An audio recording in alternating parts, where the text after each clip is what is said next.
બુર્સના CEO Mahesh ગઢવીનું રાજીનામું, બુર્સના નિર્માણમાં પાયાના પથ્થર સમાન વ્યક્તિનું રાજીનામું પડતા અનેક ચર્ચા વિચારણા થઈ રહી છે. મહેશ ગઢવીએ રાજીનામું કેમ આપ્યું તે કારણ હાલ સામે નથી આવ્યું, પરંતુ મહેશ ગઢવીના રાજીનામાથી અનેક તર્ક વિતર્ક થઈ રહ્યા છે. જોકે બુર્સના આગેવાનોના મતે તેમને વધુ સારી તક મળી હોવાથી રાજીનામું આપ્યું છે. ઓનલાઈન પર સંવાદદાતા ચેતન જોડાઈ ચૂક્યા છે. ચેતન, રાજીનામાનું શું કારણ છે? કારણ કે એક તરફ અનેક તર્ક વિતર્ક થઈ રહ્યા છે કે શા કારણે રાજીનામું આપ્યું?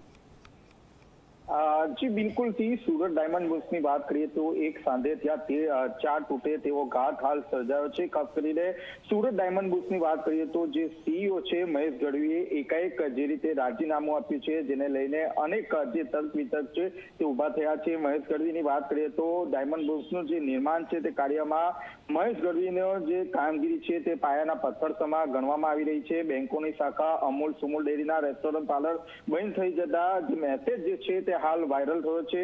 હાલ તો જ રીતે સીઈઓ દ્વારા રાજીનામું આપવામાં આવ્યું છે. ત્યારબાદ હીરા ઉદ્યોગમાં પણ ચોક્કસ જે કારણ છે તે જાણી શકાયું નથી, પરંતુ હાલમાં જે રાજીનામું આપ્યું છે તેમાં એક જે પ્રથમ કારણ જે છે તેમાં એ ગણી શકાય કે મહેશ ગઢવીને એક સારી જે તક છે તે તક મળી છે, જેને કારણે ડાયમંડ બુર્સમાં હાલ તેઓએ રાજીનામું આપ્યું છે. મહત્વની વાત છે કે છેલ્લા કેટલાય સમયથી જે હીરા ઉદ્યોગકારો છે તે ડાયમંડ બુર્સ કાર્યરત થાય તે પ્રકારના પ્રયાસો કરવામાં આવી રહ્યા છે, પરંતુ એક તરફ ડાયમંડ ઉદ્યોગમાં મંદીનો માહોલ છવાઈ ગયો છે, ત્યારે બીજી તરફ કોઈ પણ હીરા ઉદ્યોગ કે વેપારી જે ડાયમંડ બુર્સ જવા માટે તૈયારી નથી. ત્યારે ખાસ કરીને મહેશ ગઢવીએ જે રીતે રાજીનામું આપ્યું છે, આ રાજીનામુંને લઈને અનેક તર્ક વિતર્ક ખાસ તો ઉભા થયા છે.